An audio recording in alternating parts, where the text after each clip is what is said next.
What is this red metal equipment found on the farm? It weighs about 10 pounds or so, and looks like it might attach to something else, but was found sitting on top of a 5-gallon bucket in the barn. The only identifying markers are the letters HSB seen on the left side of the picture. My neighbor speculated it might be a bit off a tractor, or maybe a piece of a combine harvester. Any ideas? It's a hand crank corn sheller from the 1920s. It was mounted on the box, and you take the cob, and you would insert it into the hopper and crank. The teeth would separate the dried corn kernels from the cob. It was made by the Hibbard Spencer Bartlett and Company of Chicago, Illinois. The company did its best to adapt during the Depression and war years. They created the True Value brand of affordable products in 1932, and the concept was a hit. Sales numbers continued on a downward slope into the 1950s though, and the end of the line finally arrived at the tail end of 1962, when the firm and all its holdings were sold for just $2.5 million to a relative upstart in the hardware business, John Cotter and Company. Today, the True Value Company, still headquartered in Chicago, includes 5,000 retail stores as part of a national hardware cooperative. What is this thing my son found at the bottom of a lake in Down East, Maine? It weighs about 2 pounds, and the longer end has a sharpened tip like an axe. It seems like stone and isn't magnetic as far as I can tell. It's probably something obvious and dumb, but I'm not imaginative enough to come up with it. Google image search didn't give me much to go on. Any insights would be appreciated. That is a stone axe head. A forked wooden handle would have slotted into the groove and then been lashed into place. Native Americans used stone axes like these roughly 5,000 years ago for cutting down trees. To accomplish this, Native Americans would have burned the trees near the base to weaken them before felling them with an axe. If it was found in eastern Maine, it could be from the maritime archaic culture, which is more recent but stuck with older styles of tools, 3,000 to 7,000 years ago if I remember correctly.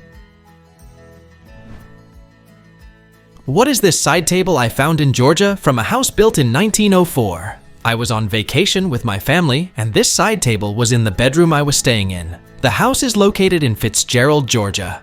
The upper drawer is like normal, but the lower drawer spins around on its axis to reveal this set of pegs and trays. I'm sure the table isn't that old, but it definitely fits the era of how the house was decorated. It was the only table like it in the home. I asked my grandmother, and she had no idea and had never seen one like it before. The only thing I could think of is that it's for some sort of game, or possibly something for drinking. Thank you everyone for any help trying to figure this one out. It's a 1950s sewing cabinet. The spokes are for holding spools of thread, and I think the cavities underneath are supposed to have little bowls for holding notions, buttons, etc. I have almost the exact table. It was my husband's grandmother's sewing cabinet. What is this odd set of pliers found in a box of unrelated items? It's fairly heavy, solid metal, with a sharp blade on top. There's a 1010 engraved on the handle. I'm assuming that's the grade of steel. It looks similar to some leather tools I've seen, but I haven't seen an exact match. What is it for? It's a Newberry castrating knife. It's a safe and easy way to perform an incision of the scrotum. You take the Newberry knife and you stab it in the bottom of the scrotum, making sure to avoid the testicles, and you pull down. That opens the scrotum for you and exposes the testicle so you can properly castrate.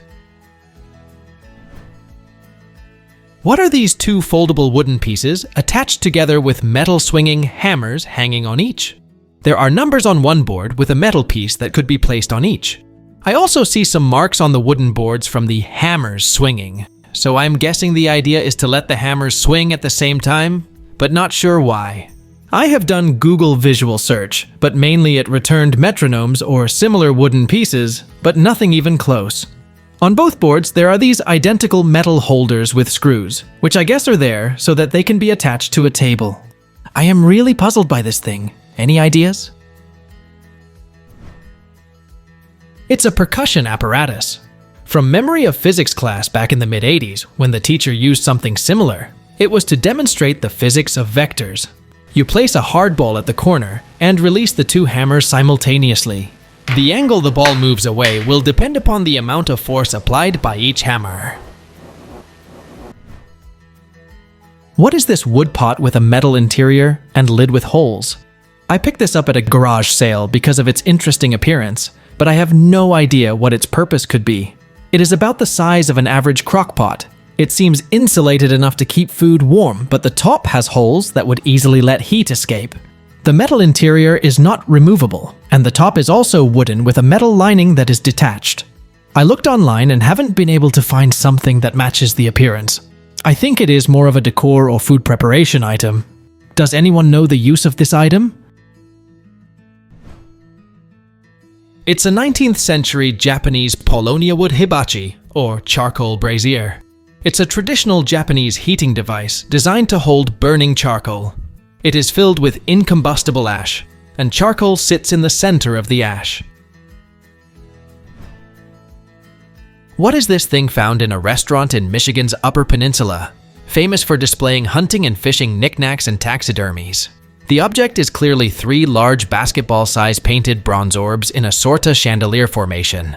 The restaurant is Antlers, and the staff didn't know what it was. Someone mentioned it's an item that a store would display if they were willing to trade with travelers, but that answer seems vague and unconvincing. If that is the answer, does anyone have a name or further information on the device? It's a pawnbroker's shop sign. To advertise their trade, traditionally pawnbrokers used to hang 3 gilt globes or spheres outside of their shop. Rumors abound that it came from Italy and the story of the Medici family. The Medici family were moneylenders, and one of their members fought a giant. In the legend, it is said that the giant was slain with 3 sacks of rocks. The sacks of rocks were then used as symbols in the Medici family crest, and eventually, they evolved into globes. Given the family's links to moneylending, the globes were later used by pawnbrokers to signify their trade. What is this thing I found at a thrift store? Even the owner didn't know what it was. I believe it's aluminum and glass. It's really lightweight, and it doesn't have any markings. I don't have any more information on it. Any ideas? Please let us know down in the comments. Thanks for watching. Let's make life fun.